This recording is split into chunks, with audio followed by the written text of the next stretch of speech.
Hey, Jeff here. Haven't done a video in a while. I feel like it's been forever, but honestly, there hadn't been a whole lot come in because honestly, I have been cutting back because honestly, my money is not going as far as usual. Actually, right around the time of I think when I made the last video, right around that time, like a week or two ago, bought a new computer. So that set me back a little bit too. Um, and I have been just buying less, being more selective, not running out and going through a lot of flipping and buying stuff locally. Hadn't been out a lot. Spent a lot of time setting up the computer. Hadn't been able to get out of the house much. Got some other work to do. Ramble. Sorry for going on. So let's hit. Today we got a couple things in. A couple new limited run vinyl. Got the new Die Happy. Got actually both Die Happy, if I can get the glare off of there. So Die Happy, Christian band, Up From the Ashes. These are the guys from Vengeance Rising. So Vengeance Rising released their first two albums, both of which are on their way on vinyl but have not been received yet. I am anxiously looking forward to them. They're my favorite. A couple of videos ago I did show the two vinyl that came after that. The two records after that have been released on the limited run vinyl, and now the first two have been announced that they're coming out. First two had one band, and then the whole band quit except the singer stayed behind with the name. The whole band quit and they formed Die Happy with the new singer. So that's what we got here. These are the guys in Vengeance Rising, or Vengeance before they were changing their name. Different style of music. They're not like the heavy thrash, whatever. It's just good stuff. It's just really heavy, chunky, and then it's got a great vocalist. So this is the first album, and I know Scott Waters, if you watch his videos, he's already talked about that. He redid the cover because this is the original. It's got a picture of the band without the glare, picture of the band, and then he basically put a picture here, which supposedly I guess is how the band had, they gave direction on this. This is kind of how they wanted it. So an improvement there. There's the back of the CD. Wow. One thing about having a phone, you got to view it. Second one, pretty much the same. This is a CD, and this is the record. This one did come with the sticker. Haven't taken it out yet, but sticker. First thing that I thought was a very much an improvement with the limited run vinyl was the records came in the poly sleeves outside of the sleeve. No shrink wrap. It was outside the sleeve. In the jacket, this is included. It's got the sticker on it. So this is included, and inside it was the actual record. The actual sleeve. No shrink wrap. And then the actual record in the polyline sleeve was inside the back. So no more split seams. Comes with an insert, which we have the lyrics and pictures of the band. So that was nice. I want to say this is the first batch that I recall getting where they were not in shrink wrap, not inside the album. No chances of a split seam, which I know they said recently there will be no more split seams guaranteed. So this is one of the steps to do. The other thing I thought was interesting, not a big deal, just thought it was interesting. First album came in a sealed poly bag. Now, of course, it is the right kind of seal where it's got the adhesive on the bottom. Second album, same package, same manufacturing, was not sealed.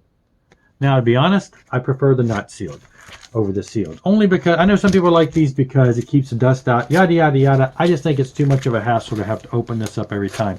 Plus, even though the adhesive is on the correct side, if I were to open this up and then lay this down, maybe I'm being stupid, lay it down, I'm reading the lyric sheet, I drop the lyric sheet, boom, it sticks to the adhesive. I just don't like adhesive at all around it. So it was just interesting. I thought that each one of them is different. I do prefer that though. Over this sleeve's a little more translucent. This is a little thicker. I like the translucent more than the thicker. Hey, I'm not going to complain about either one. I just thought it was interesting that those were different. Oh, I didn't show the records at all. Both of them are the new version, the new splatter vinyl that they're doing. Pretty blue and yellow splatter.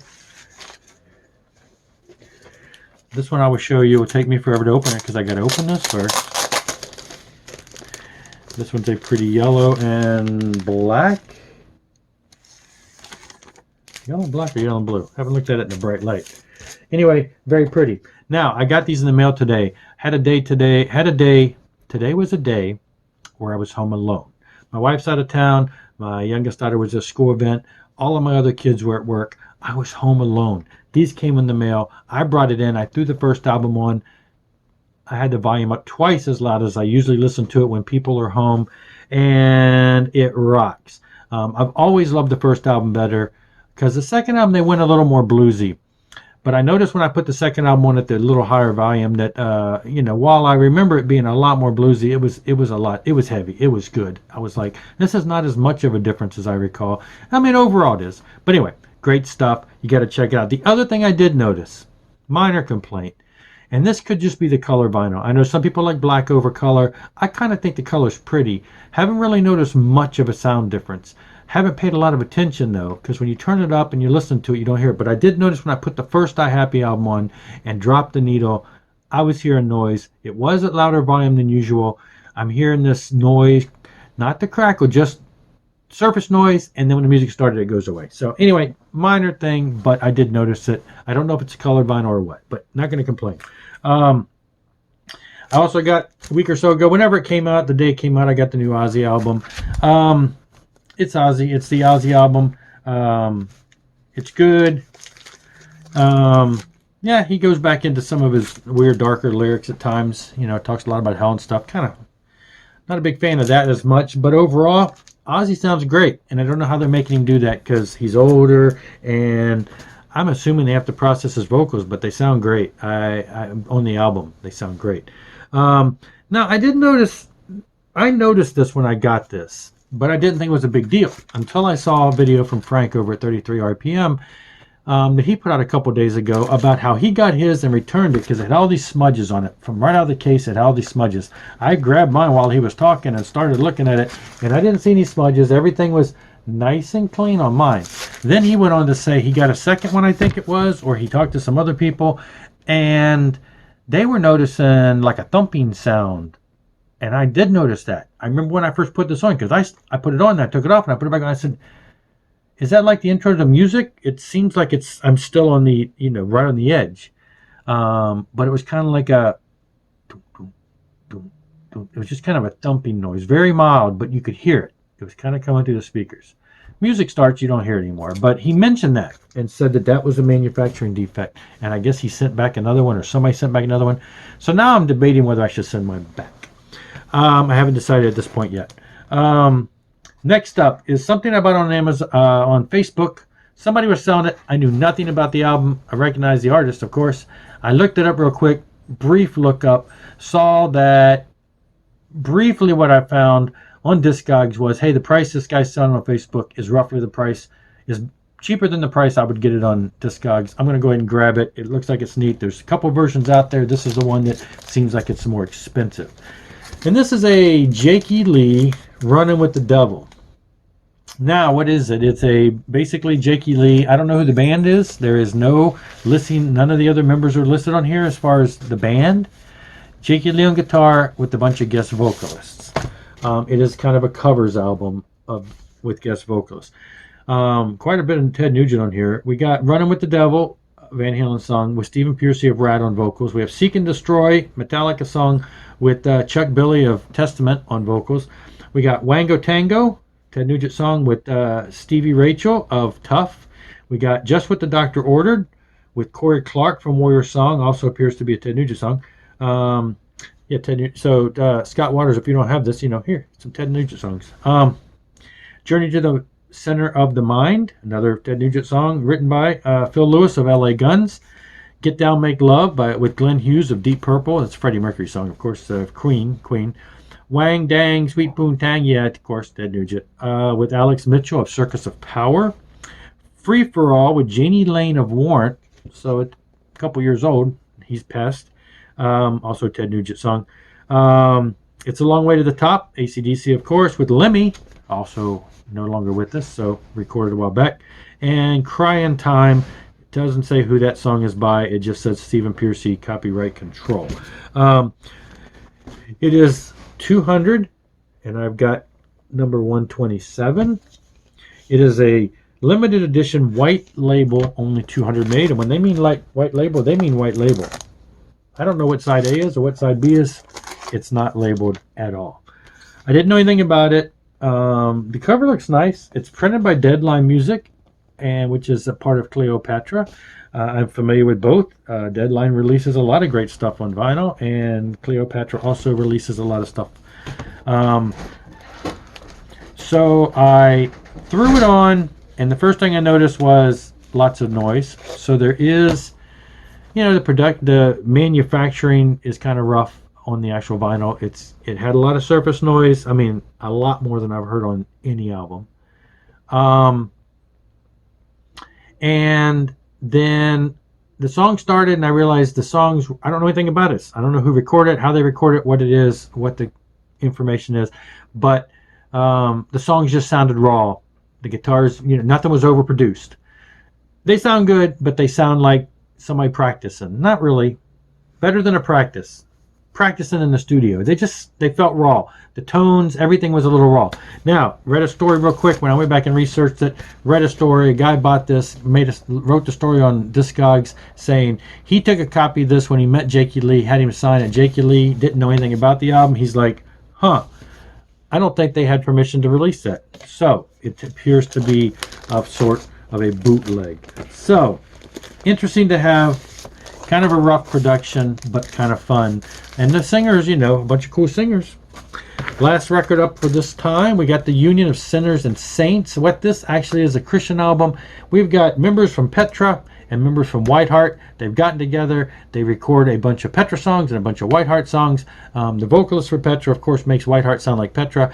It's got Billy Smiley, got John Knox on drums, and some of the other guys from different lineups of the Petra and Whiteheart time frame. Now, initially, I thought this was a vinyl release of their album. This is an album they only sold on tour, a vinyl only on tour. I have the CD. I thought this was a vinyl version of the CD. Turns out it's not. There's 6 songs on here from their CD, and then there's a medley of acoustic tracks, which were released at a different time, I guess digitally after the album, and I did not have a copy of that. So they put those on here. So it starts off with a medley of 1, 2, 3, 4 songs, and then it's got 6 songs from the actual album. And what the album is, it is mostly a re-recording, of Petra and Whiteheart songs with this new lineup. But there were a couple new songs. You got Brother to Brother, which is a new song. You got Old Guys Rule, which is a fun song. And then you got Rise Up and Independence Day and stuff like that. Petra and Whiteheart. Overall, very good. Now, I got this from Gerda Music. He said he only had like 10 copies. He said one lucky person's going to get an autographed one. I guess I was that person because it's autographed. I am not complaining. I thought that was really cool. Thank you, Greg. Thank you so much for making me that lucky person, or whoever. If there was more than one, I don't know. He did get some more in and was selling them, but I was glad to scoop one up. I saw the ad go up, I bought it. So maybe that's why. Maybe I was the first one. Next up, we got a couple CDs. I'm going to show this one first because this one is the most important one. I have more Neil Morse. Oops. I have more Neil Morse. This is the Great Adventure. Of course, his last album was The Great Adventure, and this is the entire album. It's a concept album, if you recall my previous video. It's a concept album, so this is the entire concert, in concert, start to finish, with some bonuses. It's called The Great Adventure. It is live in, I'm assuming that's Brno, I don't know, BRNO, 2019. It is one of the multi-disc sets. There's no vinyl on this. Vinyl on live albums that usually happen. We got 2 CDs of all the tracks, 2 Blu-rays. Blu-rays, of course, contain the entire concert. CDs contain the entire concert.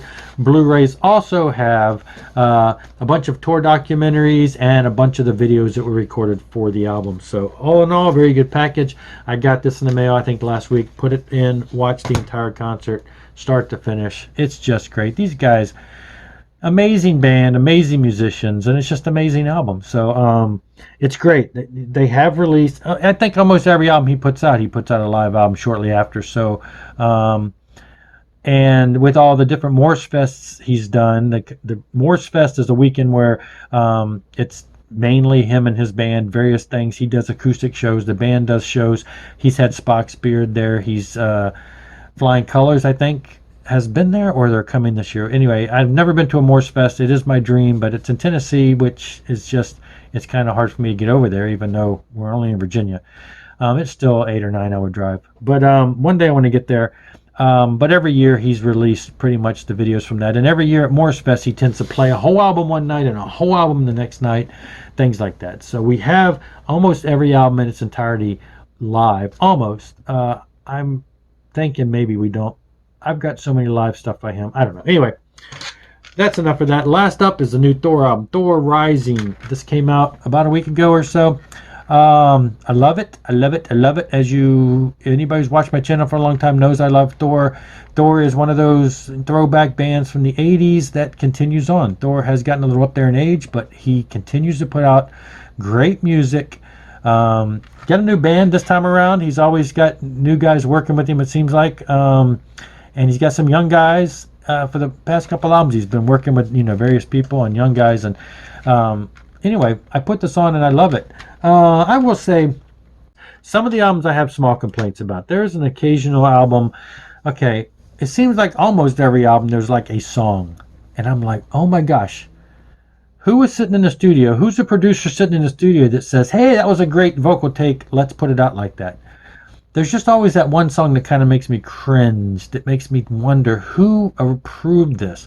A lot of times there's a dual vocal going on, sort of kind of harmonizing, it's somebody else singing, and it just doesn't work. It just doesn't work. I haven't found anything on this album yet that has gotten that cringe factor. Last album, Hammer of Justice, title track, it doesn't work. It doesn't work. The vocals go off key quite a bit. It's just, I don't know. Metal Avenger, I know there's at least a song on there. I can't recall if there's one after that. But anyway, there's always recently just seems like there's that one song that I'm like, wow, this could have been left off. I mean, I love Thor, but occasionally there's one that just doesn't work. I haven't found one on this album so far. I have just been listening to it and I like it. So anyway, fun stuff. That is all for now. This is longer than I wanted to go. Thanks a lot for watching. Rock on.